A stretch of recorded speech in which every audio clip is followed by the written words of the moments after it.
کہاں غائب ہو گئی ہیں. بعض اوقات زندگی میں ایسا وقت آ جاتا ہے کہ آپ کو کسی اور چیز کے لیے مشکل ہو جاتا ہے وقت نکالنا. تو میرے ساتھ بھی کچھ ایسا ہی رہا. جب رپورٹ آئی تو وہ کچھ حوصلہ افزا نہیں تھی.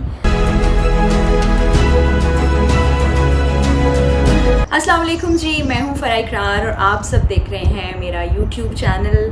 امید یہی ہے اور دعا بھی یہی ہے کہ آپ لوگ جہاں کہیں ہوں بالکل خوش باش ہوں، اپنی زندگی کو اچھے طریقے گزار رہے ہوں، اپنے پیاروں کا خیال رکھ رہے ہوں. بہت لوگ مجھے میسیجز کرتے رہے کہ آپ کہاں غائب ہو گئی ہیں، آپ نے بہت عرصہ ہو گیا کوئی ویڈیو اپلوڈ نہیں کی، ویڈیوز کیوں نہیں آ رہی. تو اس کی ایک وجہ ہے، بعض اوقات زندگی میں ایسا وقت آ جاتا ہے کہ آپ کو کسی اور چیز کے لیے مشکل ہو جاتا ہے وقت نکالنا. تو میرے ساتھ بھی کچھ ایسا ہی رہا. جب میں لاہور شفٹ ہوئی اس کے کچھ عرصے کے بعد میرے والد کی طبیعت کچھ ناساز رہنے لگی. ان کو پھر جب ڈاکٹر کے پاس لے کر گئے، اسکینس وغیرہ ہوئے تو برین ٹیومر ڈائگنوز ہوا. اور وہ بڑا ہی ایک کڑا وقت تھا ہمارے خاندان کے اوپر. سب لوگ بہت پریشان ہو گئے، کچھ سمجھ نہیں آ رہا تھا کیونکہ بہت ہی عجیب سی سچویشن تھی. اور ہوتا یہ ہے نا کہ جب اپنے کسی بہت ہی قریبی، اپنے پیارے اور خاص طور پر جب وہ آپ کے پیرنٹس ہوں، ان کو کچھ ہو جائے تو اس تکلیف کا اندازہ وہی لگا سکتا ہے جو اس دور سے گزرا ہو. میری دعا یہ ہے کہ اللہ تعالیٰ تمام والدین کو محفوظ رکھے، تمام بچوں کے سر پر ان کے والد اور والدہ کے سائے کو برقرار رکھے. تو وہ بڑا ایک مشکل وقت تھا. اور میں اپنی خاندان میں سب سے بڑی ہوں. میرے کزن سب مجھ سے چھوٹے ہیں، میرے بہن بھائی سب مجھ سے چھوٹے ہیں. تو پھر ابا جان کو میں اپنے پاس لے کر آئی. پھر ڈیسائیڈ یہی ہوا کہ ان کی نیورو سرجری کرائی جائے، جو کہ میں نے اپنے انسٹاگرام پر بھی، فیس بک پر بھی، ٹویٹر پر بھی آپ سب لوگوں سے ریکویسٹ کی تھی کہ نیورو سرجری ہونے جا رہی ہے میرے والد کی. تو اس کے لیے بہت سی دعائیں کیجیے گا. سرجری سے پہلے ان کو ایڈمٹ کر لیا گیا. ماشاءاللہ اللہ کا شکر ہے کامیاب سرجری ہوئی اور ہم سب لوگ بہت مطمئن ہو گئے، خوش ہو گئے کہ اب اللہ تعالیٰ نے کرم کر دیا ہے. مگر وہ ٹیومر کو جب بایوپسی کے لیے بھیجا تو جب رپورٹ آئی تو وہ کچھ حوصلہ افزا نہیں تھی. بتایا گیا کہ یہ ٹیومر جو ہے یہ کینسرس تھا. اب اس کے بعد پھر ایک اور سلسلہ شروع ہو جاتا ہے ٹریٹمنٹ کا. اور جتنے بھی لوگ جانتے ہیں کہ ایسا مرض ہے جس کا ٹریٹمنٹ مرض سے کہیں زیادہ تکلیف دہ ہے. پھر ہمیں یہ بھی سوچنا تھا کہ آیا اس ٹریٹمنٹ کی طرف جایا جائے یا نہیں جایا جائے. تو سب نے مشورہ یہ دیا کہ یہ بات آپ اپنے والد صاحب سے پوچھیں. اس سے پہلے ہم نے ان کو کچھ نہیں بتایا تھا کہ کیوں ان کو ہاسپٹل لے جایا جا رہا ہے، ان کا کس چیز کا آپریشن ہو رہا ہے، بلکہ ان کو کچھ نہ کچھ ادھر ادھر کی باتیں بتا کے ہم ہاسپٹل ایڈمٹ کرانے کے لیے لے گئے. اور آپریشن تھیٹر بھیجتے ہوئے بھی میں نے ان سے کہا کہ آپ بہت زیادہ ویک ہیں، آپ کو بلڈ لگے گا، اس لیے کہ وہ ذہنی طور پر اور جسمانی طور پر اتنے کمزور ہو چکے تھے کہ ان کو یہ بات بتانا شاید بہت زیادہ خطرناک ہوتی. تو پھر ہم سب نے مل کر یہ فیصلہ کیا. پھر ابو کو بہت آرام سے یہ بتایا کہ آپ کی سرجری ہوئی تھی، اس طرح سے ٹیومر تو ریموو ہو گیا لیکن آگے ابھی ٹریٹمنٹ باقی ہے. تو اگر آپ چاہتے ہیں تو ہم آپ کی ریڈیشن اور کیمو تھراپی کی طرف جائیں گے. اگر آپ کانسنٹ نہیں دیتے تو ہم اس ٹریٹمنٹ کی طرف نہیں جائیں گے. بہرحال پھر ڈاکٹر سے ابو کی ملاقات کرائی گئی. ڈاکٹر سے بات چیت کے بعد ابو نے کہا کہ اس ٹریٹمنٹ کی طرف جانا ہے، جو ٹریٹمنٹ کوئی 5 سے 6 ہفتے چلنا ہے.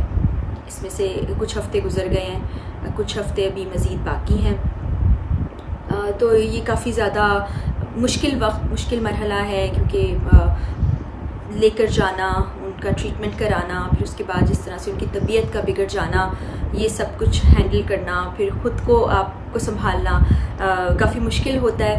لیکن اب اللہ تعالیٰ کا شکر یہ ہے کہ شروع میں ابو کو بہت زیادہ ویکنیس تھی اور ریڈیشن اور کیمو سے ان کی حالت خراب ہوتی تھی. لیکن اب اللہ کا شکر ہے چند دن سے وہ بہت بہتر محسوس کر رہے ہیں، اتنی زیادہ ویکنیس بھی نہیں ہوتی ہے اور کافی زیادہ مزاج میں بھی بہتری آئی ہے. صحت بھی اللہ کرے گا بہتر ہو جائے گی. تو آپ سب لوگوں سے یہی کہنا چاہوں گی کہ آپ میرے والد صاحب کے لیے دعا کیجیے گا، بلکہ تمام جتنے لوگ ہیں وہ سب کے والدین کے لیے دعا کیا کریں. کچھ پتہ نہیں ہوتا کہ کس کی دعا لگ جائے، ہمیں بھی نہیں اندازہ کیونکہ بہت سے لوگوں نے دعا کی تھی کہ کس کی دعا لگ جائے. اور میری بھی یہی دعا ہے کہ اللہ تعالیٰ سب کے والدین کو سلامت رکھے. کیونکہ جو لوگ کہتے ہیں کہ اولاد کا دکھ بہت ہی مشکل ہوتا ہے، لیکن مجھے ایسا لگتا ہے کہ والدین کا تو کہیں اس سے بھی زیادہ بڑھ کے ہوتا ہے، کیونکہ آپ نے خود کو بھی سنبھالنا ہوتا ہے، ان کو دلاسا بھی دینا ہوتا ہے، اور پھر میرے معاملے میں تو مجھے پوری فیملی کو ساتھ لے کر چلنا ہے، کیونکہ آدھی فیملی مجھ سے چھوٹی ہے اور آدھی فیملی میں بزرگ شامل ہیں۔ تو اللہ تعالیٰ سرخرو کرے، اللہ تعالیٰ اس مشکل وقت کو بھی کاٹ دے۔ پھر آپ لوگ یہ امید کر رہے تھے کہ عید پر میں آپ لوگوں سے کچھ ولاگ شیئر کر سکوں، لیکن اس کے لیے بھی وقت نہیں مل سکا، کیونکہ وہی ابو کے ساتھ مصروفیت رہی۔ پھر خیریت دریافت کرنے کے لیے بہت سے لوگ آتے رہے۔ عید ویسے بہت اچھی گزری تھی، بہت سال کے بعد میرے تمام گھر والے یہاں پر تھے، میری بہنیں، بھائی، میرے بہنوئی، میرے پیارے پیارے سے بھانجے، سب میرے ساتھ گھر پر تھے۔ تو بڑا مزہ آیا، کیونکہ پہلے میں کراچی میں اپنے دوستوں کے ساتھ عید منایا کرتی تھی، ان سب کو میں نے بہت یاد کیا، لیکن یہ ایک الگ طرح کی عید تھی بہت سے حوالوں سے۔ ایک تو یہ کہ ابو کا خیال رکھنا، ابو کا یہاں ہونا، اور پھر پورے خاندان کا اکٹھا ہونا، تو یہ سب کچھ زندگی میں چلتا رہتا ہے۔